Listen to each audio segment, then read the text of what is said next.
I dare you to fix me. Itu Wakil Ketua Umum Partai Nasdem Ahmad Ali menyindir balik Andi Arief atas cuitan terkait partai pengkhianat koalisi. Ahmad Ali menegaskan Partai Nasdem tidak mempunyai rekam jejak sebagai pengkhianat di kancah perpolitikan tanah air. Saya mengambil keputusan yang bukan saja mengejutkan berbagai pihak, tetapi juga menjadikan peta keadaan ini berubah.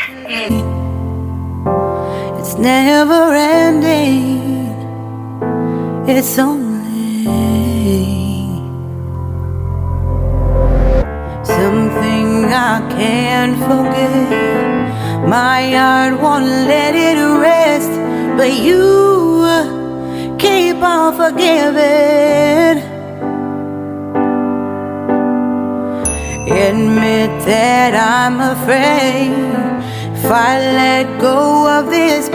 Assalamualaikum warahmatullahi wabarakatuh. Alhamdulillah, wassalatu wassalamu ala rasulillah. Saya mau membahas tentang kehebatan Muhaimin Iskandar ya, dikaitkan dengan ucapan Surya Paloh dan juga Anies Baswedan serta Andi Arief ya. Surya Paloh waktu, kalau tidak salah, dalam deklarasi di Hotel Yamato di Surabaya itu hari Sabtu, kalau saya tidak salah ingat, setelah asar saya ikut live streaming ya, itu Surya Paloh dalam konteks deklarasi pencapresan Anies dan Muhaimin itu mengatakan bahwa Anies adalah cendekiawan Islam yang mumpuni ya, yang dengan teori-teori dan kemampuan berpikirnya itu bisa membuat bangsa Indonesia lebih maju. Sementara kata Surya Paloh, Muhaimin Iskandar adalah organisator yang ulung. Saya waktu Surya Paloh bilang Muhaimin Iskandar organisator yang ulung, saya merasa semacam pleonasme ya, satu pujian yang berlebihan. Mungkin dalam rangka memang membangun kohesi yang lebih kuat antara Anies dan Muhaimin. Ketika Nasdem itu, ketika Partai Demokrat itu tampaknya mulai meragukan ya, apakah jadi tetap di koalisi perubahan atau tidak, dan ternyata memang dia mengundurkan diri kan, keluar, tidak mendukung Anies Baswedan. Jadi pujian yang berlebihan atau semacam pleonasme dari siapa itu dari ketua Nasdem Surya Paloh terhadap Muhaimin yang katanya organisator ulung, saya memahami waktu itu ya dalam konteks untuk meneguhkan jangan sampai lepas lagi nih cawapres dan capres yang sama-sama didukung oleh Nasdem atau Surya Paloh. Padahal sebelumnya kita tahu Andi Arief itu kan mengatakan, karena Nasdem itu dan orang-orang yang mengulur waktu dalam pencapresan Anies AHY, sehingga Andi Arief men-tweet bahwa dalam koalisi ada partai yang berkhianat katanya, tanpa dia menyebutkan ya. Tapi bukan PKS. Berarti orang menyimpulkan yang akan berkhianat adalah Nasdem, karena tidak segera mencalonkan AHY dengan segera. Dan tampaknya Andi Arief itu juga lupa, pada akhirnya dia yang terpental ya, Demokrat dalam koalisi perubahan. Permainan politik kadang-kadang membuat orang terkejut-kejut ya, terkejut-kejut, meskipun kemudian kita tahu statement Anies terakhir kemarin mengatakan dia mengharapkan Demokrat tetap kembali lagi bersama. Ditambah satu sekarang adalah PKB. Nah sekarang kita kembali ke Muhaimin. Siapa Muhaimin? Ternyata dia orang hebat ya, dan menguasai Jawa Timur dengan kursi lebih banyak daripada Demokrat yang 54 ya, 4 kursi, 54 kursi. Kalau Nasdem kan itu 59, ya kan? Kemudian Demokrat itu 54. Sekarang PKB itu sebenarnya 58, PKS 50. Jadi kalau Aris kemudian mengharap Demokrat kembali, jangan mutung begitu ya, kembali memperkuat basis dalam pemenangan presiden mendatang, dan jangan kemana-mana kecuali kembali ke koalisi perubahan dan persatuan. Itu memang masuk akal ya. Tapi toh kalau memang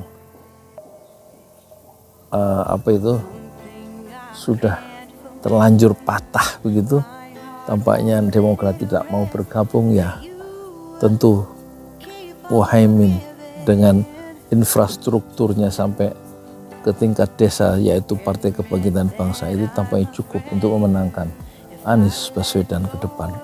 Karena rupanya faktor Muhaimin ini ternyata betul ya, dia seorang organisatoris ulung. Setelah dia memimpin PKB dalam usia yang sangat muda, yaitu dia menjadi ketua PKB itu saat 2005, pada saat usianya baru 39 tahun kalau tidak salah ya.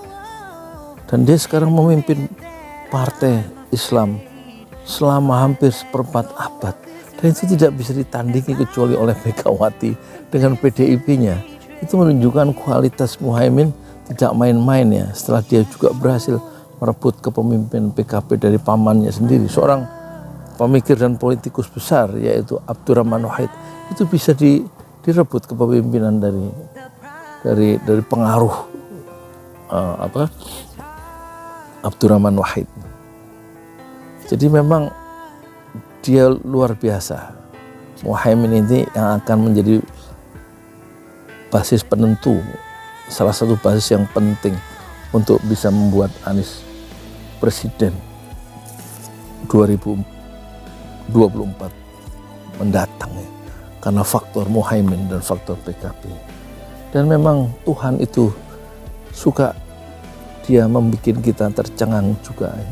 Tuhan itu memang punya rencana, dan manusia itu juga punya rencana, dan biasanya rencana Allah itu juga yang pasti terlaksana. Hengkangnya Demokrat dari koalisi perubahan untuk persatuan justru diganti oleh Allah dengan PKB yang pertama kursinya lebih banyak, dan kemudian menguasai suara Jawa Timur begitu solid selama bertahun-tahun dengan 58 kursi ya. Itu menunjukkan solid ya PKB itu di bawah kepemimpinan Muhaimin Iskandar, apalagi dia pernah menjadi ketua fraksi, menjadi wakil ketua DPR, wakil ketua MPR, dan bisa memegang kepemimpinan PKB selama hampir setengah abad. Itu satu prestasi ya. I dare you to fix me.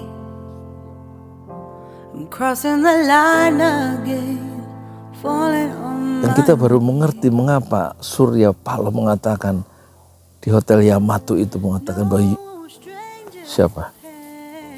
Muhaimin Iskandar adalah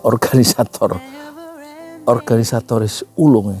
Dan tampaknya faktor inilah yang akan secara hitung-hitungan kalkulasi politik yang real akan mendorong Anies ke kursi Presiden Republik Indonesia, insya Allah. Dan sementara tampaknya koalisi-koalisi yang lain tentu tidak terlalu diperhitungkan. Mungkin diperhitungkan, tapi tampaknya hanya menjadi penggembira dalam Pilpres 2024. Yang akan menjadi presiden dengan izin Allah adalah tetap Anies Baswedan. Itu aja kok repot. Assalamualaikum warahmatullahi wabarakatuh. It's never ending. It's only something I can't forget. My heart won't let it rest, but you keep on forgiving. Admit that I'm afraid. If I let go of this pain, am I completely betrayed? There's no end.